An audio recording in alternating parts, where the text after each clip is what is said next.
My girlfriend made fun of me at every chance. My job, my clothes, my family. When she tried to humiliate me during a live stream, she didn't know her mic was still on, capturing her bragging about using me until someone richer came along. My girlfriend thought she was clever when she mocked me during a live stream. She laughed at my job, my clothes, even my family, believing no one would notice. But the mic stayed on, and her bragging voice carried further than she ever imagined. Viewers heard her admit she was only using me until someone richer came along. In that instant, the mask slipped and the world saw the truth about my girlfriend. I didn't need anyone to tell me what I had just heard. Her voice was clear, sharp, and cruel. It wasn't the first time she had belittled me, but this time it was different. This time the world had heard it too. The humiliation wasn't new. It had been building for months. At dinners with friends, she would casually throw insults about my job. "He works in that boring office," she'd say, smirking as if my steady work was something to be ashamed of.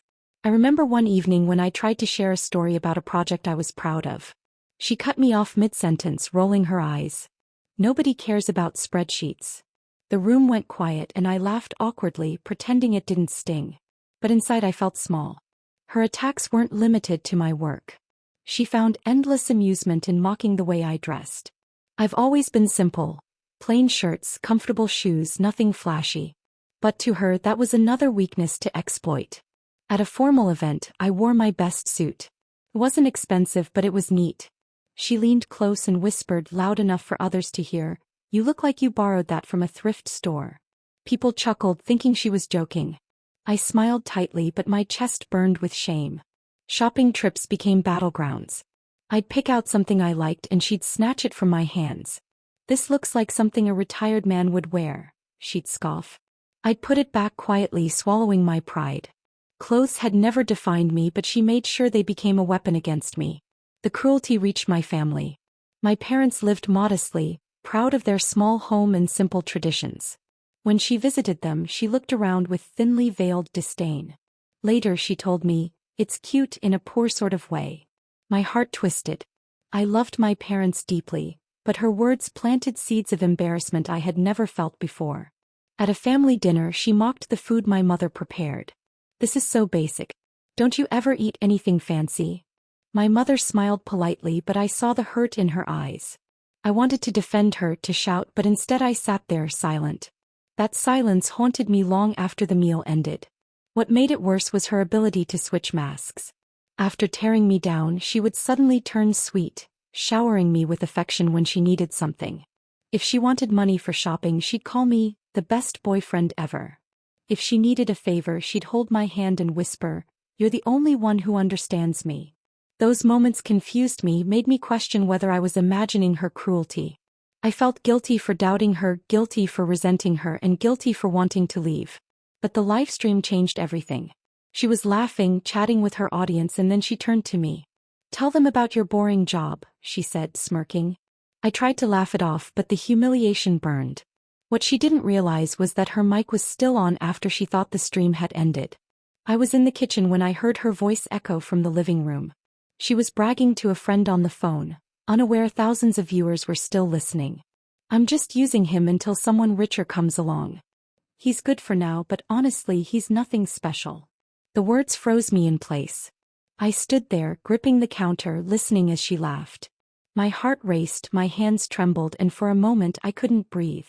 I didn't storm in, didn't shout, I just listened, realizing the mask had finally slipped. The chat exploded. Viewers typed furiously, some in disbelief, others in anger. She didn't notice until her phone buzzed with notifications. By then it was too late. Her betrayal wasn't just private anymore. It was public, captured, undeniable. I walked into the room and she looked up, startled. "What?" she asked, pretending innocence. I didn't answer. I just stared at her, the weight of every insult, every jab, every false smile pressing down on me. For the first time I saw her clearly, not as the woman I thought I loved, but as someone who had been tearing me apart piece by piece. That night I didn't sleep. I replayed every moment. The dinners, the shopping trips, the family gatherings. I remembered the way she laughed at me, the way she dismissed my parents, the way she twisted affection into manipulation. And now her own voice had exposed the truth. The cracks beneath the surface were no longer cracks, they were gaping wounds. and I knew deep down that nothing would ever be the same again. I sat in the dark that night, the glow of my phone screen the only light in the room. Notifications poured in faster than I could read them. Clips of my girlfriend's livestream were already circulating, replayed and dissected by strangers who had no idea who I was. Yet they understood enough. They heard her voice, her laughter, her casual cruelty. At first I felt hollow. My chest was tight, my hands cold. Betrayal has a way of numbing you before the pain sets in. But as I scrolled through the comments, something unexpected happened. People were outraged, not at me but at her. "How could she say that?" one wrote. "You deserve better," another added. Some messages were long, filled with empathy from people who had lived through similar heartbreaks. Others were short, sharp bursts of anger directed at her. I realized I wasn't alone. For months, I had carried the weight of her insults quietly, believing I was weak for feeling hurt. Now strangers validated what I had been too afraid to admit. Her cruelty wasn't normal and it wasn't love. That realization was both painful and strangely liberating. The next morning I avoided her. She tried to act as if nothing had happened, humming in the kitchen, scrolling through her phone. But I could see the panic in her eyes. He had read the comments too. Her followers were turning against her, sponsors pulling back, friends distancing themselves. She snapped at me, "Why didn't you defend me? You just let them attack me." I stared at her, silent. For once I didn't feel guilty. Her downfall wasn't my doing, it was her own words. Later that day I visited my mother. I hadn't planned to tell her everything, but the moment I stepped into her warm, familiar home, the weight on my chest loosened. She noticed immediately. "You look tired," she said, guiding me to the kitchen table. I sat down and the words spilled out, her insults, the livestream, the betrayal. My mother listened quietly, her hands folded, her eyes steady. When I finished, she reached across the table and held my hand. "Do you know what dignity means?" she asked softly. I nodded, unsure. She continued, "When I was young, I loved a man who treated me poorly. He thought my silence meant weakness. But one day I realized silence can also mean strength. I walked away and I never looked back. That was the day I chose dignity over humiliation." Her story struck me deeply. I had always admired my mother's quiet resilience, but now I understood where it came from. She wasn't telling me to fight or to shout. She was reminding me that walking away could be the most powerful choice of all. That evening I returned home with clarity. My girlfriend was pacing the living room, her phone buzzing non-stop. She looked at me, desperate. "We can fix this," she said quickly. "If you just post something defending me, people will stop attacking." Her voice trembled, but I felt no sympathy. I had defended her countless times before, excusing her behavior, covering her cruelty. Not anymore. I didn't argue. I didn't shout. I simply walked past her into the bedroom and began packing my things. She followed me, her tone shifting from pleading to angry. "You're really going to leave me over this? After everything I've done for you?" I paused, looking at her. "Everything you've done for me?" I repeated quietly. "You've mocked me, belittled me, and now the world knows it. I don't need to say anything more. Your own words are enough." Her face hardened, but I didn't wait for a reply. I zipped my bag, lifted it, and walked out. The silence of my departure was louder than any argument could have been. The days that followed were strange. I felt both broken and free. There were moments when the loneliness hit hard, when I reached for my phone out of habit, expecting her message only to remember she was gone. But there were also moments of relief, when I realized I no longer had to brace myself for her next insult. Friends reached out, some apologizing for not speaking up sooner. One old friend invited me for coffee, and as we sat together he said, "I always wondered why you stayed with her. You're better than that." His words weren't meant to flatter. They were honest, and they reminded me that people had seen the cracks long before I admitted them. I began to think about rebuilding. Not just my confidence but my life. I bought a new shirt, something simple yet sharp, and when I wore it I felt different, lighter, more assured. I started exercising again, not to impress anyone but to feel strong in my own skin. One evening I stood in front of the mirror, adjusting my collar. For the first time in months I didn't hear her mocking voice in my head. I heard my own. And it said, "You're enough." That was the turning point. Not the live stream, not the betrayal, but the moment I chose to believe in myself again. The moment I realized her cruelty had no power unless I allowed it. I wasn't drowning anymore. I was learning to swim. I stood in front of the mirror, adjusting my collar, and for the first time in months, I didn't hear her mocking voice in my head. I heard my own. And it said, "You're enough." That quiet affirmation became the seed of something bigger. First, I started small. I bought a pair of shoes that felt comfortable yet sharp, not because anyone told me to, but because I wanted to. I began waking up earlier, taking walks before work, breathing in the morning air as if it were medicine. Each step reminded me that I was moving forward, away from the shadows she had cast over me. When I spoke to people, I made a conscious effort to hold my head high, to let my words carry without hesitation. Confidence didn't come overnight, but with each conversation, I felt her voice fading, replaced by my own steady rhythm. One afternoon, while grabbing coffee at a small cafe, I bumped into an old friend I hadn't seen in years.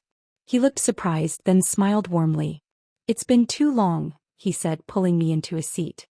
We talked for hours, catching up on life, work, and everything in between. When I mentioned my job, he leaned forward. "We're hiring at my company. You'd be perfect for the role." His words weren't pity, they were genuine recognition of my skills. For the first time in a long while, I felt respected. The interview came quickly and I walked in with a quiet determination. I didn't try to be someone else. I spoke honestly about my experience, my strengths, and even my struggles. The panel listened, nodding, asking thoughtful questions. A week later, I received the call. I had the job. It wasn't just a better position. It was validation that my worth extended far beyond her cruel words. As I settled into my new role, something unexpected happened. One of her former friends reached out to me. I hesitated at first, unsure of her intentions, but her message was sincere. "I should have spoken up," she wrote. "I saw how she treated you, but I stayed silent. I'm sorry." We met for coffee, and she admitted she had distanced herself from my girlfriend long before the Livestream scandal. "She thrived on belittling others," she said quietly. "I didn't realize how deep it went until I saw what happened to you." Her apology wasn't just words. It was a reminder that even those who once stood by her could see the truth now.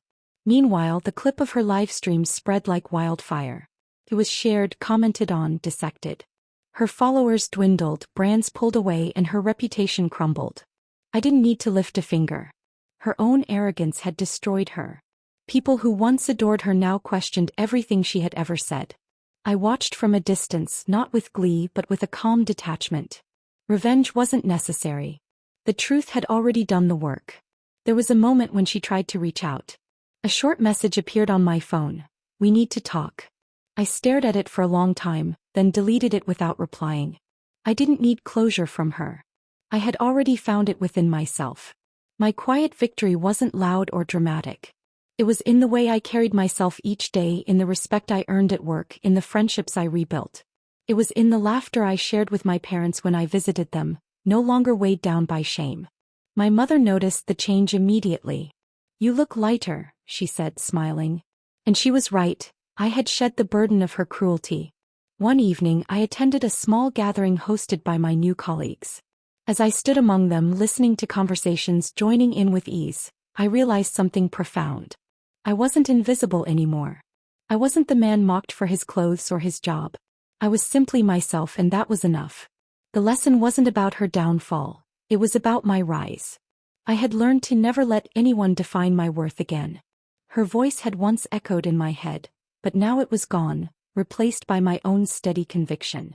I walked home that night under the city lights, the air cool against my skin. For the first time in a long while, I felt whole. Not because she had fallen, but because I had risen.